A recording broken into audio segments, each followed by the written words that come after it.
Everyone. I'm Linda Dixon from the Lexington Veterans Association, and I'm glad to welcome you to a presentation on Pirates from the Caribbean to the Mediterranean, USS Constitution's early missions to protect global trade. We also welcome our fellow veterans who are watching this program from the Edith Norse Rogers Memorial Veterans Hospital in Bedford, Massachusetts. It's my pleasure to introduce our speaker, Carl Herzog.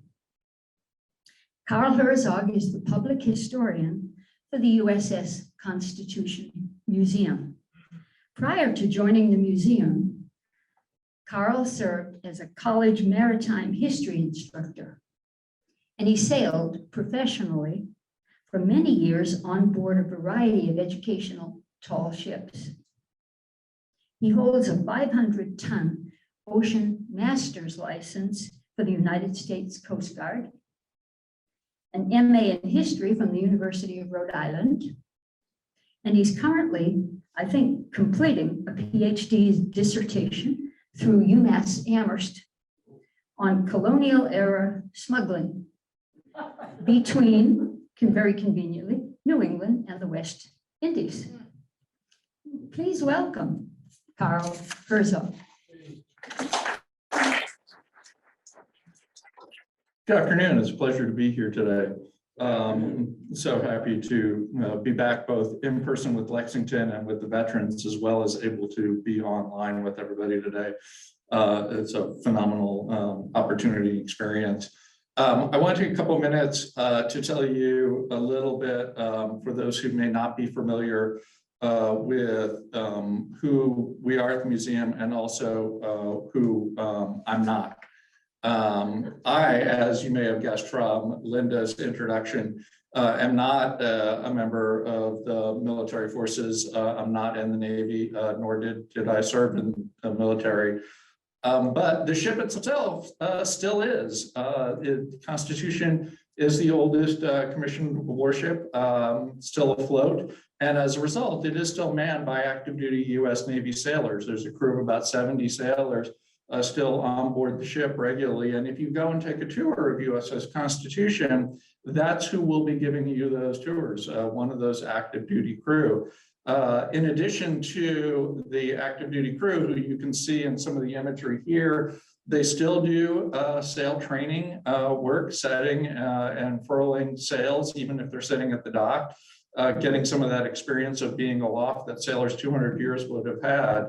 And then again, you can see the commander, one of several officers who serve on board. The commanding officer, again, B.J. Farrell, the first female to hold that position in the ship's 225-year history. In addition to that, there is the Naval History and Heritage Command Detachment Boston, which is another branch of the Navy. These are civilian shipwrights and riggers who, unlike the active duty sailors who are there for a 2-year deployment, the NHHC staff is civilian career shipwrights, woodworkers, shipwrights, and riggers whose sole task it is to maintain that vessel in perpetuity. And in the middle, you can see a group of them posing underneath it when the ship was last in dry dock from 2015 to 2017. It was an amazing experience, by the way, I'll tell you, to be able to see that ship out of the water. And when you see that hull line from all the way along the bottom, you begin to get a sense of why this ship and design was so successful. So if that's the Constitution and the Navy, and I'm not it, who exactly am I, and who is the USS Constitution Museum? The museum is an independent nonprofit that was established in the early 1970s to sort of tell the story of the ship and to be the keeper of artifacts and objects associated with the ship. And today we have more than 2,000 physical artifacts collected that are part of that story, but also more than 10,000 different books, publications, original records, logbooks, midshipmen's journals, et cetera, imagery, paintings that are part of our collection. And we close to about 500,000 visitors a year, including a number of interactive exhibits. If you've never had the opportunity to come to the museum, I encourage you to do so. We also do a lot of school programming and historical interpretation training for those active duty crew who are guiding you on tours of that. So today, I want to talk a little bit about an aspect of Constitution's history that to date has not tended to get as much recognition as some of its later experiences. Constitution is probably best well known for its defeat of British frigates in the War of 1812, shocking certainly the Royal Navy, shocking the Americans even with their ability for this upstart nation and upstart Navy to take on what had been the strongest Navy on the planet and win. Here you see the ship in celebrations of the commemorations, I should say, of the 200th anniversary of that conflict in 2012. But in 2012, Constitution was already been underway for about 15 years. So what exactly was the ship doing for this whole time between when she was launched and when she started in to go chase the British in the War of 1812?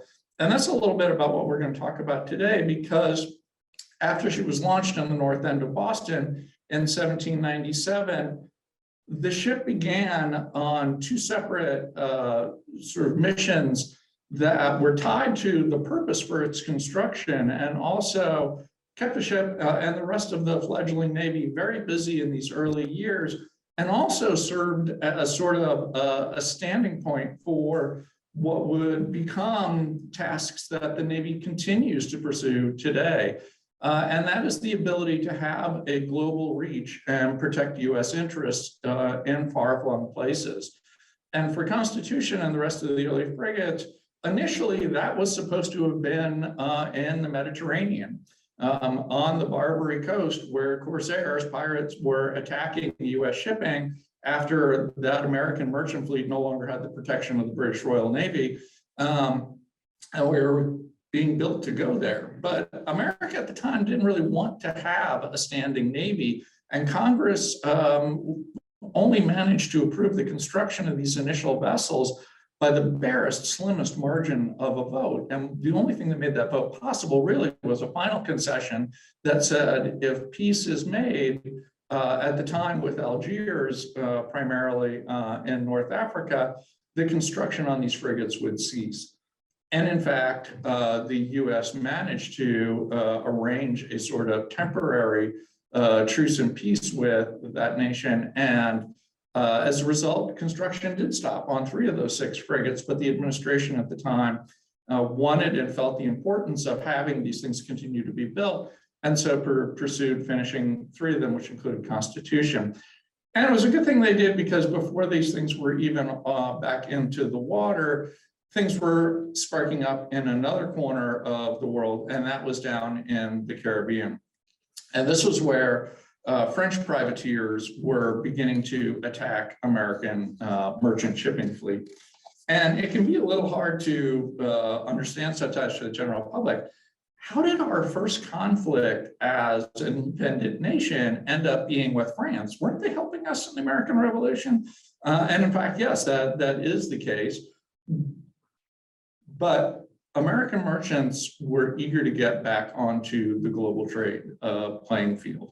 And they were struggling with it in a number of ways. One was that they no longer had the protection of the British Royal Navy. But the other aspect of it was that despite the peace with Britain, one of the things that the treaty at the end of the American Revolution failed to provide for was the ability of those American merchants to trade with British colonies down in the Caribbean. And so another treaty was put together that kind of resolved some of the outstanding issues with the British that had been left over from the American Revolution. But by the time that treaty was signed in 1794, England was back at war with France, or so to say, France was back at war with England and a lot of other European nations, because the French Revolution had led this new republic to want to take on all the rest of the monarchies like the one they'd overthrown at home. And the French, who saw the United States as an ally, were really upset by the idea that America now wanted to have a trade agreement with their enemy, England. And so, hey, the friend of my enemy is my enemy was the sensibility. And so French privateers began being sent down to the Caribbean to raid American shipping that was trading with France. It was an astonishing impact because America did not have the protection for it. And so between October 1796 and July of 1797, there were more than 300 American merchant ships that had been seized by French privateers in the Greater Caribbean. It was really putting a damper on shipping. Now, at the same time that this is happening, the construction of this Navy that had been being built for the sake of the Mediterranean is finally coming to bear. And so the decision was made that this Navy was going to get underway. And initially, while these frigates were still being finished, so a makeshift Navy of converted merchant vessels and other purchase vessels began patrolling the North American coastline. But then once Constitution and her sister ships were available, they began taking the war to the privateers in the Caribbean, raiding, capturing French privateers and trying to protect those American merchant interest ships. This war with France was never a declared war by France or by America. And as a result, historians have come to know it as the quasi-war, the partial war. But it was really significant in a couple of ways because this was the first seaborne conflict for this newly established Navy. It was the first real action by the United States to protect its shipping abroad. And it was also the United States' first step in sort of taking an effort to exert control over the Caribbean Sea, where for decades, American merchant ships and colonial merchant ships had been trading with the colonies of every European nation that had property down there. The Caribbean islands were a wealth of agricultural commodities for Europe and beyond. But every square foot of that rich soil was being used to create those commodities. And so everything else that was needed on the islands had to come from somewhere else. These guys are busy growing tobacco and particularly sugar, an incredibly labor-intensive industry. But that sugar gold was not going to be given up for anything else. So everything else, iron ore, timber, horses, livestock, food provisions were coming out of the American coast and particularly out of New England down to the Caribbean. So they were eager to trade and there was a burgeoning trade down there. So the ships began patrolling down there, and today I want to take a look at some of the kinds of activities that Constitution found itself in, chasing these privateers, first in the Caribbean and then also again in the Mediterranean. Because again, when we think of Constitution, we think of these big, bold Navy to Navy gunnery battles offshore, right? That's what we tend to think about in the age of sail in general, the long lines of ship belonging to Nelson at Trafalgar or America in the War of 1812 when it was in duels with these British ships. And instead, these early limited war conflicts were very much more about raiding and about a inshore sort of aggressive chasing down within crazy waters of privateers. And to sort of paint that picture, I thought today we could talk a little bit about a couple specific incidents, one in the Caribbean and one in the Mediterranean, that can kind of give us a sense of how this early Navy was keeping busy. And if you are a veteran who was in the Navy at any time in the last 50 years, some of this might start to sound familiar with you. If you served anywhere from the South China Sea to the Indian Ocean, to even the Caribbean, to Southeast Asia, all of these places that America has been in time since then, a lot of the missions that the Navy continues to pursue today and a lot of the challenges it faces are similar to what the Constitution was facing a long time ago, although we're no longer at war with France. let's start with the Caribbean. Here we are, the island of Hispaniola today, Haiti and the Dominican Republic at this time, still split between the French and the Spanish. And it was there in 1798 that Constitution was sent down. Silas Talbot, a little bit later, was leading this squadron that was patrolling off the north shore of this island, tracking down privateers. Now, why the north shore of this one particular island? A couple of reasons. One is that the geography is such that the passages along the north shore of Hispaniola were particularly central to trade, not only through the greater Caribbean, but up into the Atlantic. And because this was a combination French-Spanish territory, traditionally, one particular port had become particularly important to American trade. So the Americans were located here in the circled location at the time, Cap Francois, today Cap Haitian, and however, the primary merchant fleet was located here in Monte Cristi. Monte Cristi was a central clearing place for ships. It's not a great harbor. It wasn't then, it isn't today. But because it was located on this French-Spanish sort of border, and because of its proximity up into America, for smugglers in the colonial era, it had been a central place for trading off of goods that couldn't legally be traded otherwise, and continued to be such during this time period. So Constitution, really big ship, having trouble chasing down all these ships in these shallow waters amid the reefs and shoals. So operating in conjunction with a captured French ship, L'Amphitheater, and a couple other ships, smaller ships who could do that inshore chasing, Constitution is patrolling these waters and off of Monte Cristi. And that's when Silas Talbot hears that there is actually a well-regarded French privateer holed up in Puerto Plata harbor, further to the east along the coast. So leaving Amphitheater there, he makes this long trek to Puerto Plata. And you'll note I've added sort of a rough sketch. This is a period map. So the distances are a little bit off perhaps, but we're looking at about 100 nautical miles on the gauge underneath this chart. And it's a slow passage heading to the east because this tends to be upwind. The prevailing winds in this area are going from east to west. So it can be a bit of a slog to get up there. So he arrives at Puerto Plata Harbor and anchors offshore as close as he can get to see what's going on in this harbor. Is there, in fact, a privateer there?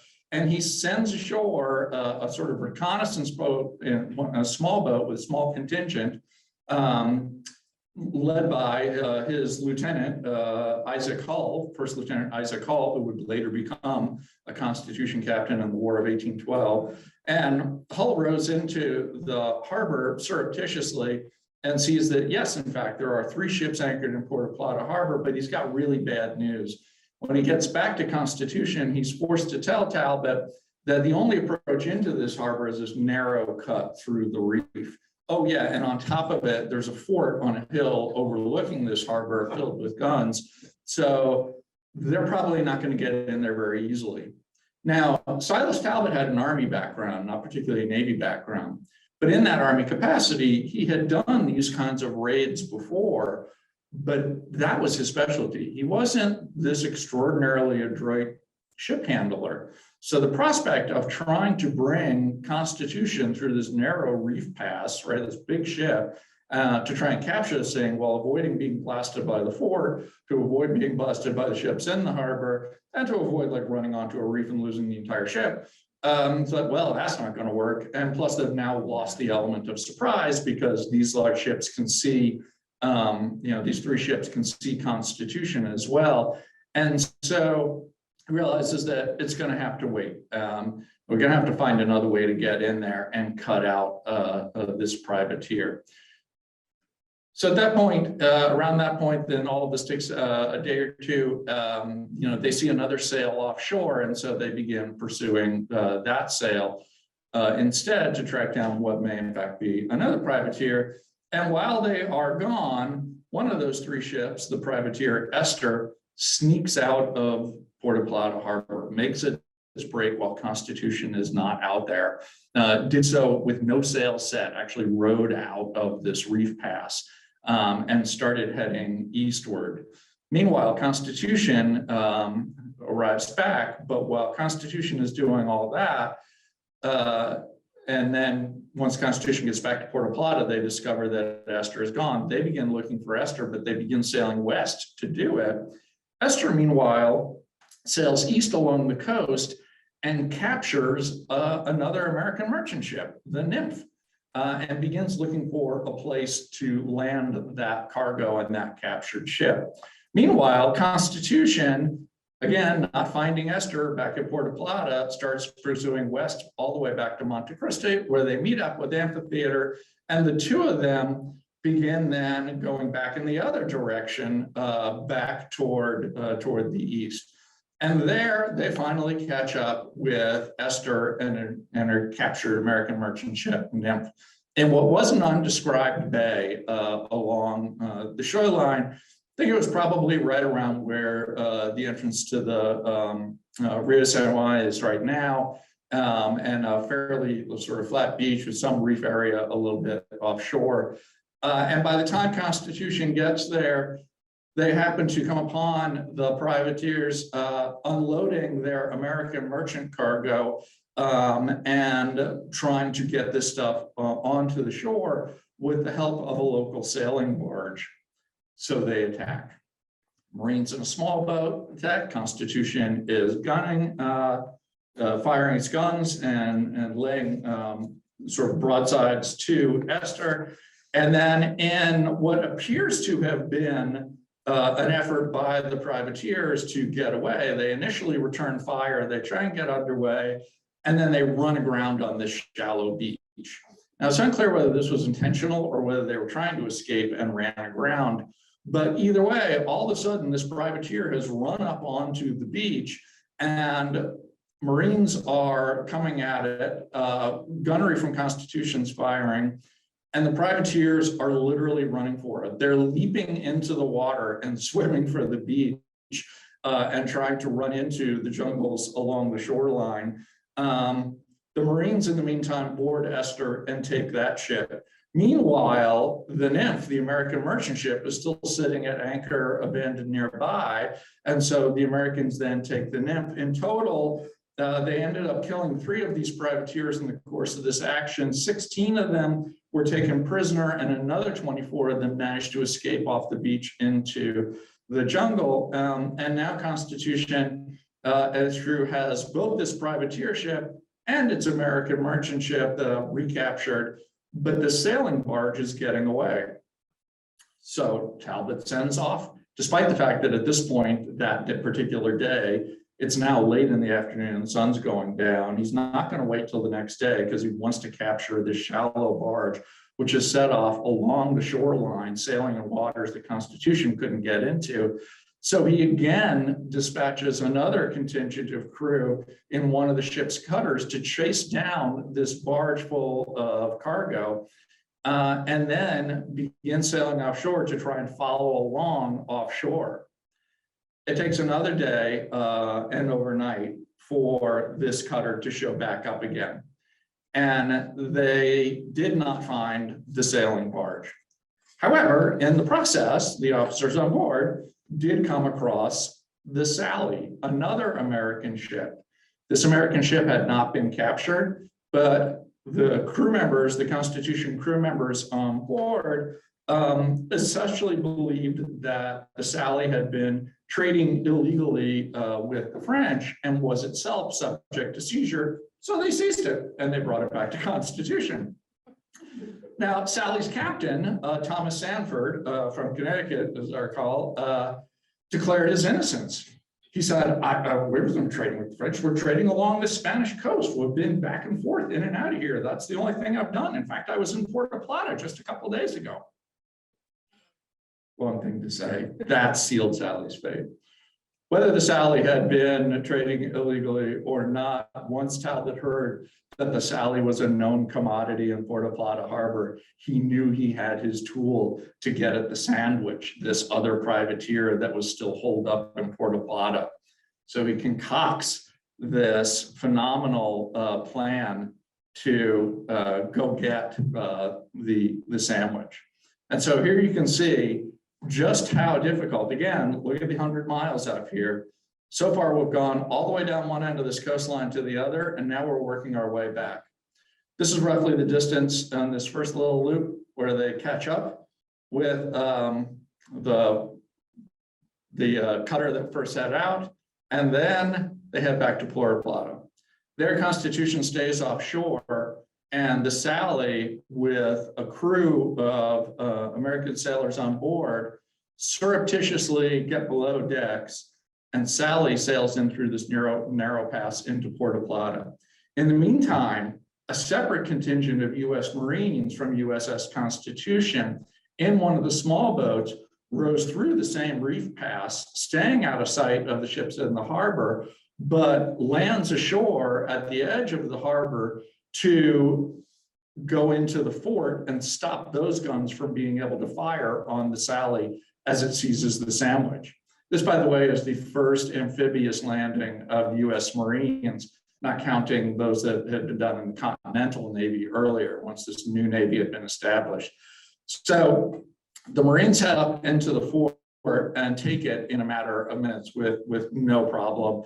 The few people manning that fort abandoned the guns. The Marines spiked the guns, meaning they jammed up the fire holes, stopping them from being able to be fired, securing the broader portion of the harbor. Meanwhile, Sally's still surreptitiously trying to act like the same ship it had been, an innocent, known, non-dangerous commodity, comes alongside the privateer, and there they leap out and are able to take the Sandwich, recovering this privateer and capturing it. And this is a photograph of an image that comes from NHAC showing Puerto Plata Harbor. And here in it, you can see with the sails just struck, just coming down the Sally, and then with the cutoff masts of the Sandwich, they are taking over that ship. And then in the far background, you can see the US Marines landing to go up into the fort.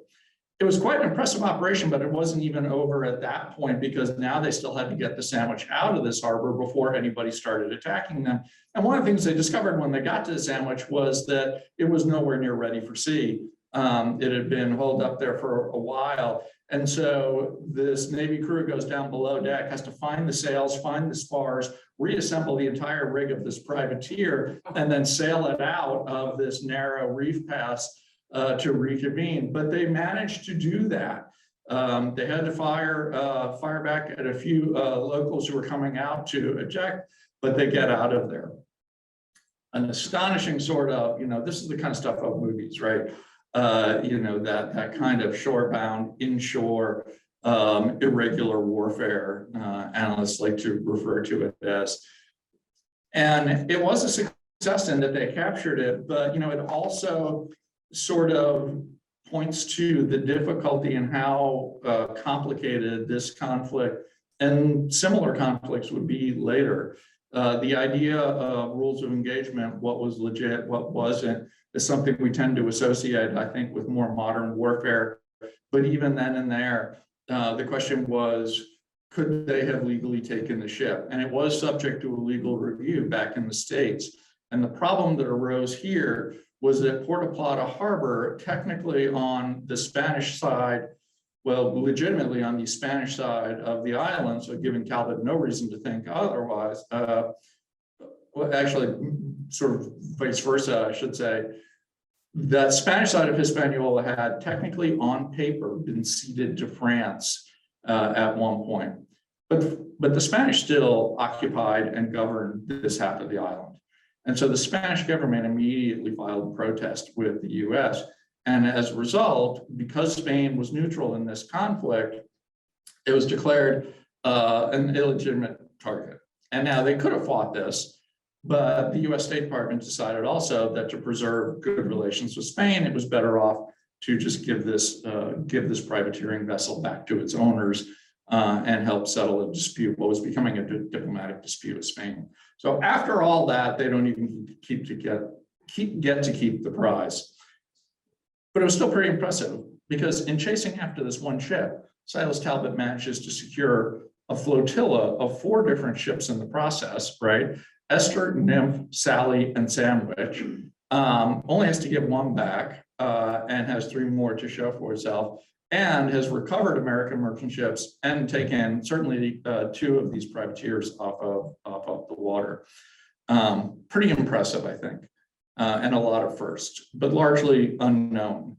Now, no sooner is this sort of coming to a resolution, France and America in a treaty initiated in 1800 and finalized in 1801, settle out their differences and come to an agreement to cease depredations on merchant shipping and on each other, and things are spiking back up in the Mediterranean.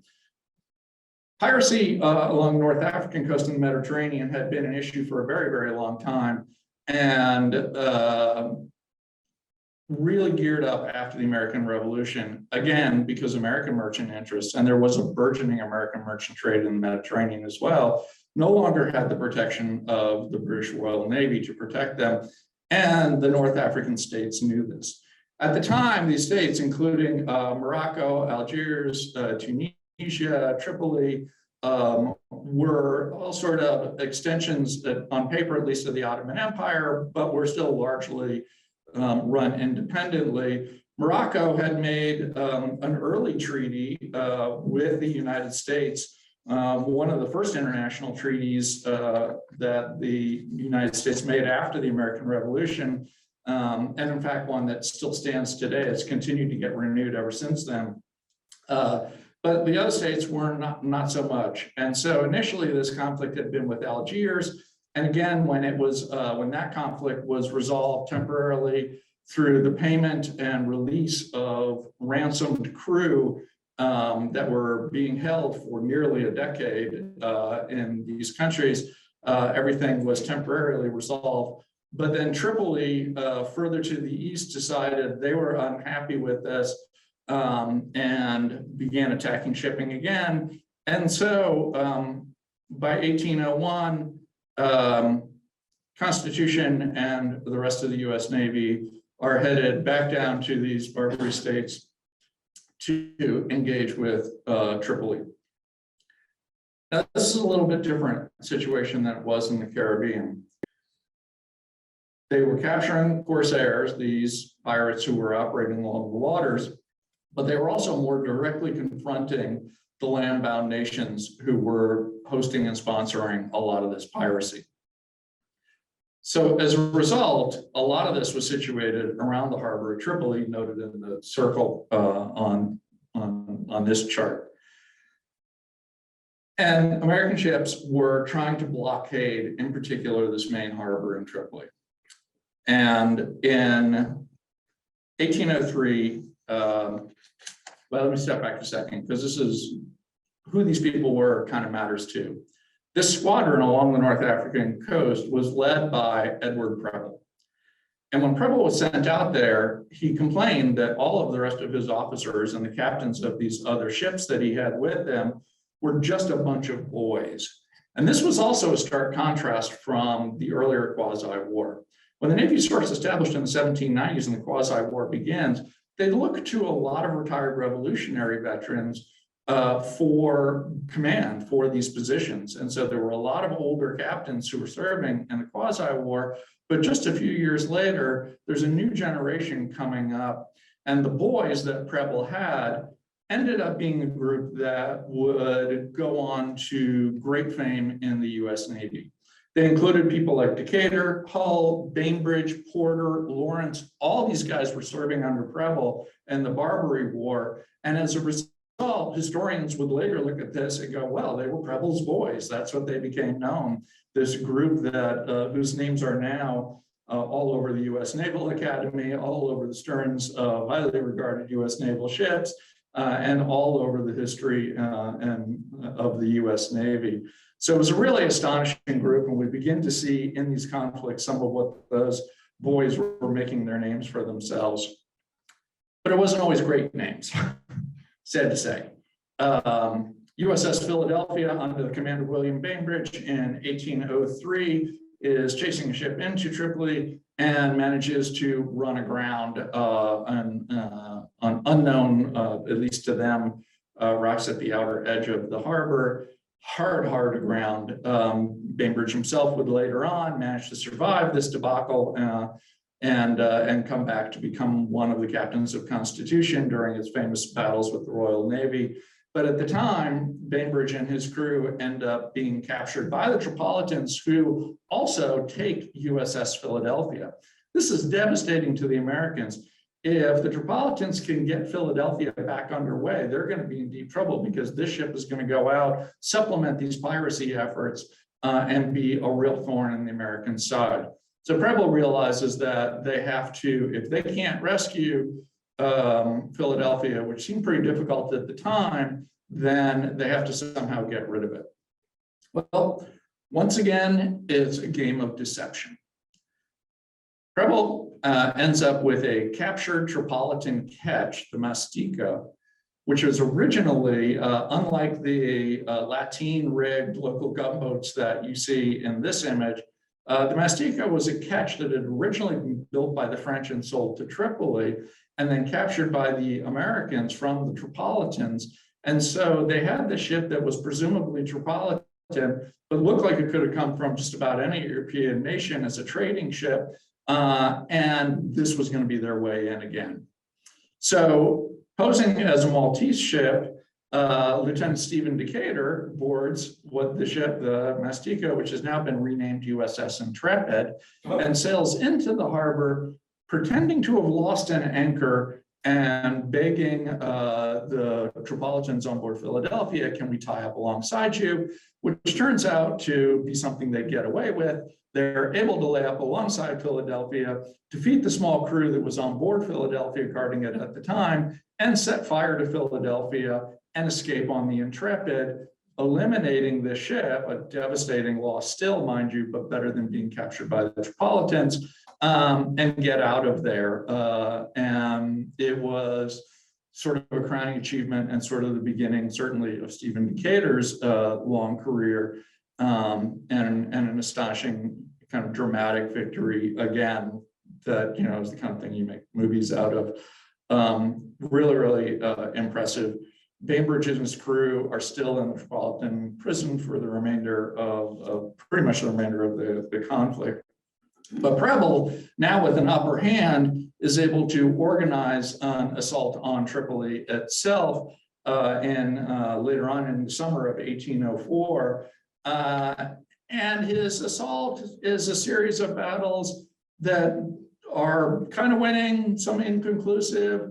In one of those, they actually set this USS Intrepid, this ketch up as a bomb ketch to send in among the Tripolitan fleet to blow it up and hopefully take out everything around it.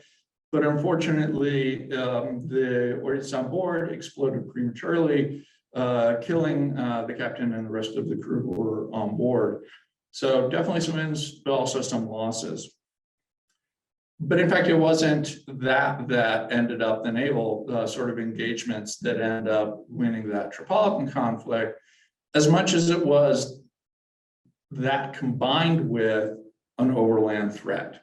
And that overland threat is also part of a naval story. In Alexandria, a tiny group of US Marines, and when I say tiny, I'm talking like 8 guys, right? Led by William Eaton, enlist the support of a leader named Hammett, who was the brother of Yusuf Kamanli, who was the head of Tripoli. And Hammett had been exiled and wanted back in to retake control in Tripoli. And Eaton approached him and enlisted his aid, and collectively, they managed to secure and build an army of about 500 mercenaries from the region. And they marched overland from Alexandria all the way to the city of Dern, managed to take the city of Dern, and are ready to continue marching west along the North African coast to take Benghazi and eventually Tripoli, but they never get the chance to do that because USAF realizes that this combined land sea threat is going to be too much. And he comes to a negotiated agreement with US diplomatic personnel negotiators at the time. And that included an exchange of prisoners again, but because there were more American prisoners than there were Tripolitan prisoners, it included getting the American prisoners back, giving them the Tripolitans, and giving them an additional payment as sort of ransom for those additional Americans, which Eaton really hated at the time because he felt like everything that he had sacrificed and done to bring this to a decisive conclusion had been denied by that diplomacy. But it got America out of the war, and it opened back up a free trade along the Mediterranean for the time period.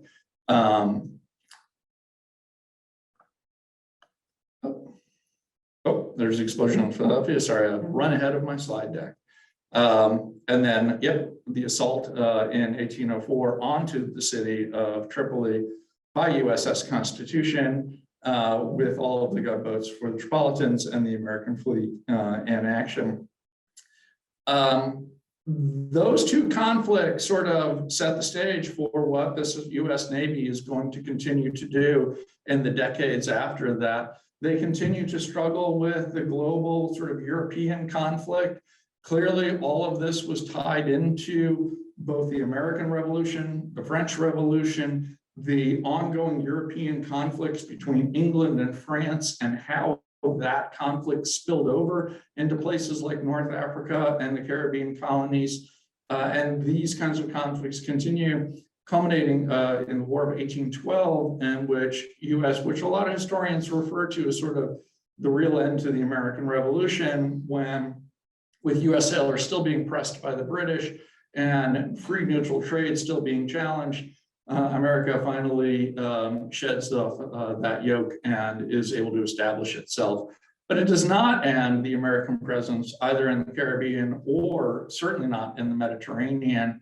USS Constitution in the 1820s, 30s, and 40s continues to be a regular presence in the Mediterranean, protecting American commerce through that region.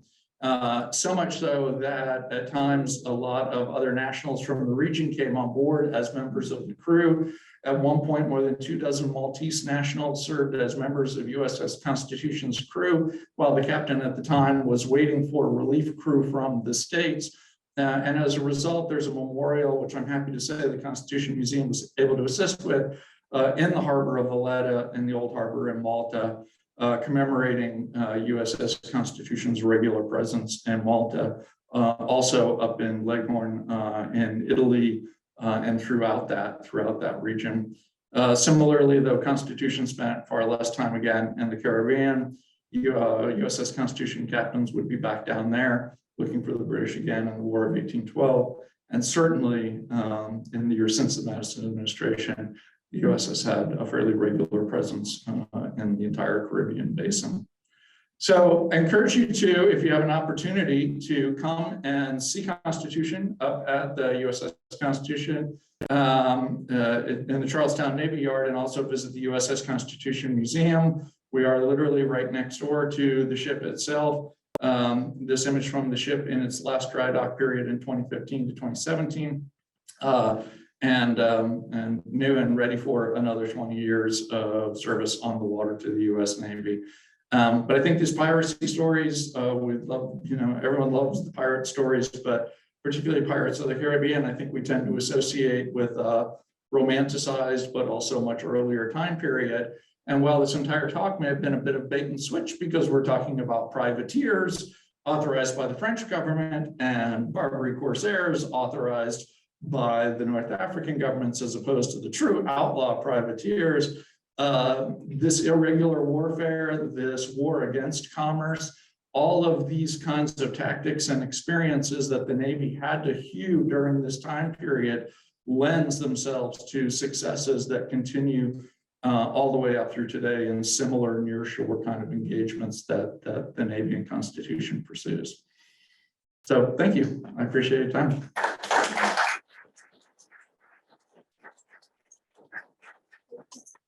I hope our two microphones don't clash. All right, time for questions. And I think Matt and Jim will alternate questions. We'll have one or two from the room, and then we'll have some from our Zoom audience. Okay? That work? So we have a hand up. Oh, we got lots of hands. Bill, is it? Yes, it is. You're first. Go. Wait, Jim is going to hand you a microphone. I don't need it. Yes, you do. Electronic audience. You're being recorded, sir. Thank you. You focused today on the Constitution and some exciting things that the Constitution did, oftentimes on its own and oftentimes grabbing a couple of other ships as a flotilla. Can you briefly discuss what the other 5 frigates were doing? We had 6 frigates and you focused uniquely on the Constitution. We had not only a Navy, but a damn good Navy that went on to do a hell of a lot of other things. Can you briefly discuss what the other 5 frigates were doing? Yeah, pretty much the same thing. So there were a total of 6 original frigates built. 3 of them were these large American 44 gun frigates, and 3 were some smaller 36 gun frigates. They were side by side. We tend to focus on Constitution, and it may very well be a slightly unfair story and focus, in part because Constitution is the last living, floating example of these ships and this design. And in part, Constitution is that still in existence because of its successes in the War of 1812 that really made it the heart of American public interest. However, other Navy ships during the time period were engaged in the same squadrons and the same activity, for the most part, also in the Caribbean. Although at one point, Benjamin Stoddard does send 2 of them across to the East Indies in a long, long pursuit in the hope of chasing down similar privateers in the East Indies rather than in the West Indies, which turned out to be a bit of a debacle because one of the captains of those 2 ships that were supposed to be sailing in conjunction together, one captain, they had a really bad storm in the Atlantic, and one captain was clearly aware of the best way to handle this offshore, scudded along with the wind and the waves and crossed the Atlantic intact, but in the process lost track of the other frigate. The other frigate ends up actually trying to heave to into the midst of all this and ends up being completely dismasted and forced back to Norfolk for a refit, which again, this is not a minor thing. So they're stuck spending time there. Other smaller ones and other ships that were establishing this early Navy are doing exactly the same thing. You know, we focus on Constitution, but these were squadrons assigned to different areas of the Caribbean. And there was sort of an upwind squadron that was keeping an eye on the Windward Islands, the Leeward Islands, and the Western Caribbean, scattered around, as well as still trying to defend the North American coastline. So they're all through there. But in addition to the 6 frigates that we tend to focus on as being sort of the beginning of the Navy, keep in mind that, you know, because it was going to take so much to build those, both time-wise and money-wise, that the initial deployment down there was to purchase and convert both merchant ships and other would-be warships, which met with mixed results because you're trying to lay a lot of gunnery onto a merchant ship where, you know, the weight is designed to be all down in the hold. It tends to have a different hull shape. And these overly enthusiastic captains were loading guns onto these ships to the point that the ships could not get out of their own way anymore and were going to not really be effective as warships. And had to go back and get refitted. So there were some delays in deploying some of those other ones. But yeah, built ships, purchased ships, refitted ships, and captured ships from the French all made up the forces that were present in these squadrons, both in the Caribbean and in the Mediterranean, and had a variety of both successes and failures. Just like Constitution, it was certainly not without its own failures. Samuel Nicholson, the first captain of Constitution, the first ship that seizes it lets go, because Nicholson thought that it wasn't it wasn't a legal capture, and in fact it was totally was. The captive crew was on board and the French prize crew was running it, and he let it go. And then the next one he caught, he was insistent on keeping it, and it turned out that was also an illegal prize that he should have actually let go. So they weren't without their stumbling blocks in the beginning, and other ones certainly did contribute to that success. Thank you very much. Okay, Matt is going to give us a Zoom question. Yeah, so this came in from Gresh Lattimore. So he's curious if you could please comment about the architecture of these 44 gun frigates, which were larger than the usual frigate at the time. How did this happen? Through design, actually. Yeah, and he's right. The American 44 gun frigate represented by Constitution was nothing like the British Royal Navy frigates or even the French frigates of the time. Frigates defined by their single gun deck and an open upper deck tended to be smaller, more nimble ships that were designed to be scouts, to go out on their own or in very small groups doing reconnaissance and coming back. In the British Royal Navy, they fulfilled that scouting role, but the bulk of the Navy fleet was made up of these lumbering 74 gun ships of the line that would operate literally front to back in line formation when they went into battle so that they could all bring their guns to bear. But when the US Navy was finally when these ships were being designed, when America finally decided we're going to host a standing Navy, they certainly didn't have the funding or the political will to go build that kind of massive fleet, much less man it. So they knew they needed something that was going to be more powerful than a typical frigate, but also more limber and speedy than a ship of the line. And that's where this 44 gun frigate came from. It shocked the British when they first saw it in the War of 1812, because they're looking out across the horizon. They thought it was another frigate akin to their own, but Constitution was carrying heavier guns, way heavier guns, and more of them than these typical British frigates. And consequently, her first duel with a British frigate in the War of 1812 was largely a gunnery battle that Constitution won by just weight of iron they were able to throw at the enemy. Looking at this picture that I still have up of Constitution in dry dock and the other one, you begin to see why this was a successful design. You want to have more of those guns, but putting that many more guns on is a challenge to the stability and the structure of the hull itself. And so you needed to make amendments for that. The length of the keel on this is substantially longer than those of the typical British frigates, and they're carrying a lot more weight on these upper decks.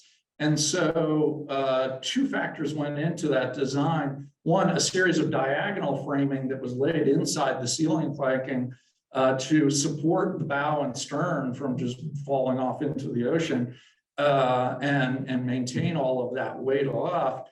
But also the regular framing of the ship itself was incredibly densely laid frames side by side with very little space between them. And they weren't made of the typical white oak. They were made from live oak, a much denser, much heavier tree that grew only in the southern coastal area of Carolina, Georgia, Florida, Louisiana, although in the 1790s, right, your choices were Carolina and Georgia to get that timber from. And they did, and live oak branches grow in a way that they're almost shaped like the frames of the ship itself. So if you cut them right, they go right in, and you're getting that natural strength from the tree, in addition to the density of the wood itself that contributed to that overall durability and length of life. So all these factors were design considerations that were morphed into construction decisions that allowed these early ships to kind of overwhelm other enemies that perceived them as much less than they were. Later historians, reflecting back on, more recent historians, I should say, reflecting back on sort of the idea of the pocket battleship of the Germans during World War II, has often referred to the American 44 as the pocket ship of the line, a miniature ship of the line that could easily handle the same stuff. Yes, speaking of live oaks, I have an interesting story, or at least it's interesting to me. Much of the live oak in the USS Constitution came from one of my relatives on St. Simon's Island in Georgia. And the Gould family, I forget his first name, there were so many of them, they had tons and tons of kids. And he was an adventurer, a gifted builder, and I'm from Western Massachusetts originally. And I'm from Western Mass originally, and this individual was also. But one thing, he hated winter, so he decided to reach out to Boston and to get out of Western Massachusetts, get out of the cold. Went to a bar one night next to someone who had a lot of land up in Maine, in northern Maine, and offered him a job at a good salary. So instead of heading south, he headed north, but that wore on him quite soon, and he eventually headed south, and he ended up on St. Simon's Island. And I've researched this. Some of this is from oral history in the family, and again, oral history can, be yes or no, but I've been able to research it, and some of it hangs together quite well. And it's fascinating. There's actually some of my research, and I know you don't verify much research through historical novels, but there was a historical novel that I read 3-4 years ago about this individual and his ventures into Florida also, and he got some lumber out of Florida. And as a footnote, he built the lighthouse on St. Simon's Island in the early 1800s, and it got undermined in a hurricane in the 1830s, came down, and someone else built the lighthouse that is there, so don't depend on that. But and you got a lot into the lumber that is in the ships, fantastic, and the live oak situation. And supposedly there's a lot of live oak from St. Simon's Island in the Constitution, and probably the other frigates. Well, as it happens, I can tell you that a great deal of what you're talking about is in fact true. And less than a month ago, I was at the top of that lighthouse in St. Simon's. We were down there for a week looking into the story. Yes, live oak largely came from St. Simon's Island in Georgia. The Navy, there was live oak available in the Carolinas, but the Navy was under the impression that the further south they could go, the better off the live oak was. And St. Simon's at the time was in a significant period of transition from what had been earlier sort of a Spanish and English fort was built there and defeated by the Spanish, and et cetera. And the island was in the process in the 1790s of being reconsumed by new property owners who were eager to plant Sea Island cotton, a Caribbean strain of cotton throughout that island. But this island was covered with live oak, which, if you've ever seen it in the wild, grows with a thick underbrush. These were very, very difficult places to get through. And so when the Navy came along and said, yeah, they wanted to contract to purchase and clear this timber, those property owners, in particular, Leakes, Hamiltons, Coopers, all on that north end of St. Simon's, were more than happy to do that, and did. And so a lot of that timber came from St. Simon's. We've been down there working on this project more recently, because one aspect of that story was that it was an incredibly difficult place to work at the time. And although the Navy sent initially, the government initially sent down New England timbermen to do this work, a number of them either died of malaria or just fled the job site. They were not gonna, live in these infested, horrible, sort of swampy, kind of marshy areas and do this work. And so as they fled, in order to continue that work and get the clearing done, the federal government actually contracted with those property owners to essentially hire out the enslaved people that these property owners owned to do the work of assisting these timbermen in cutting and transporting these timbers from one end of the island where a lot of it was growing to Gascoigne Bluff, which is the only deep water area that a ship could access to load that timber and bring it back up. And so we are working. I was down at the Georgia Historical Society for several days looking through the original records of these plantation owners. And we're learning a lot about them, the enslaved people who they essentially, to be blunt about it, rented out to the federal government to do this work, to help with this work. And what that meant, what that life like was for them, but also what the impact was for St. Simons and the rest of that region.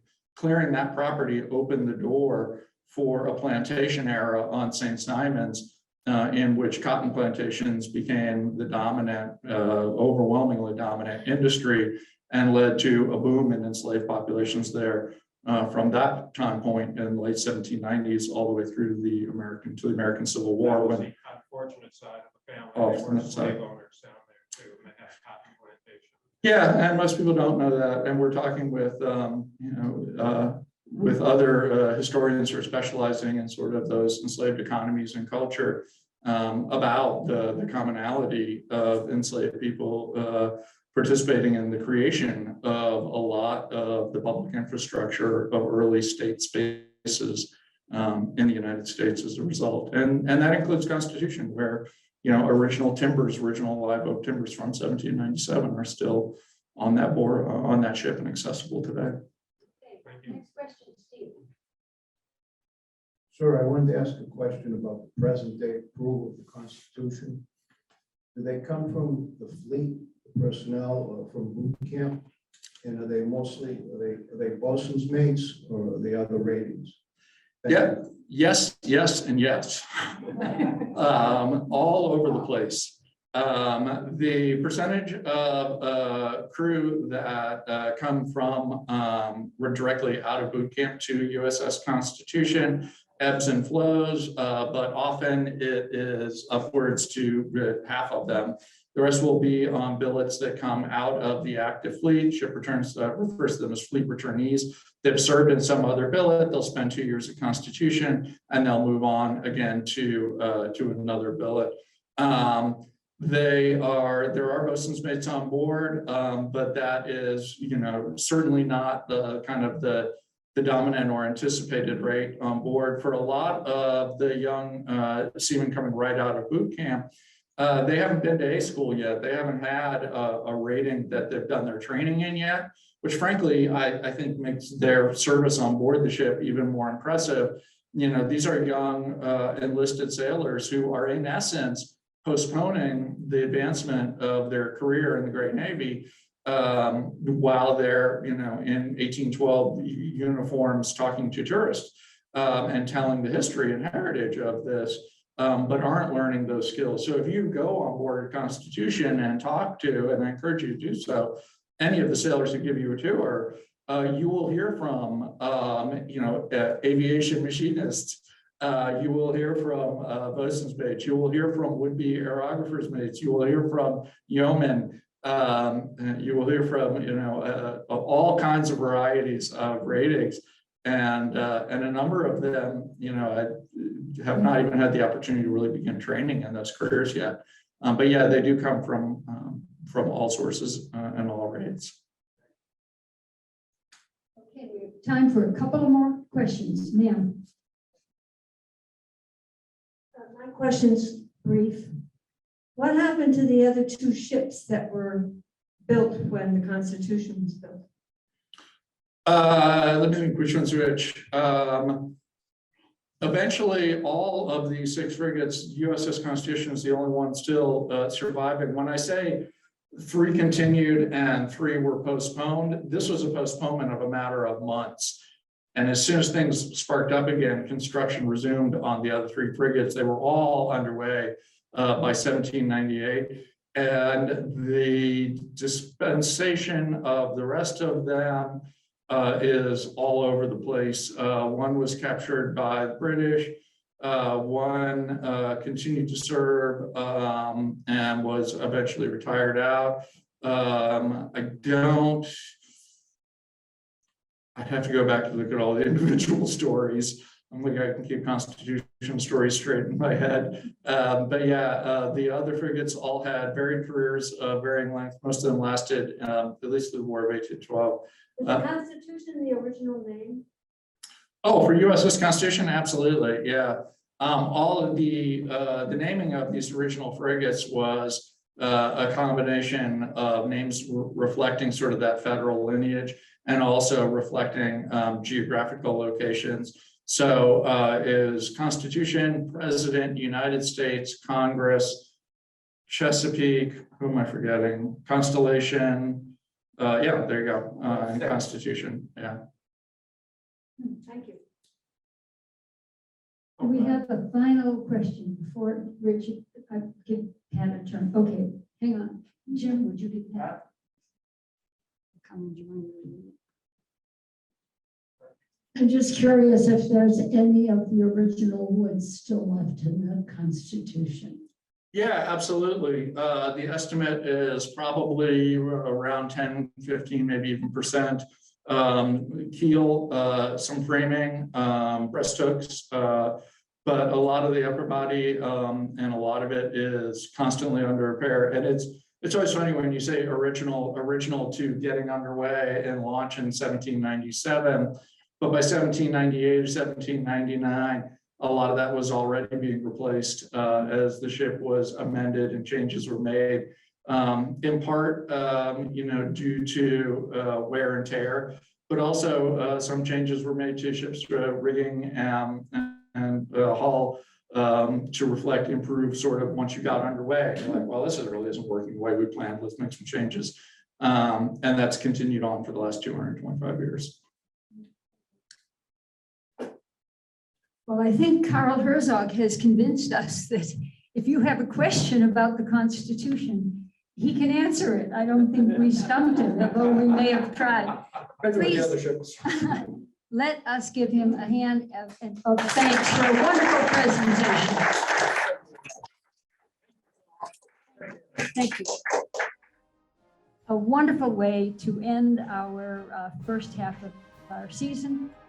Thank you to everybody here present at Cary Library. Thank you to our Zoom audience. Have a wonderful summer, everyone. See you in September. Appreciate it. Good afternoon, everybody.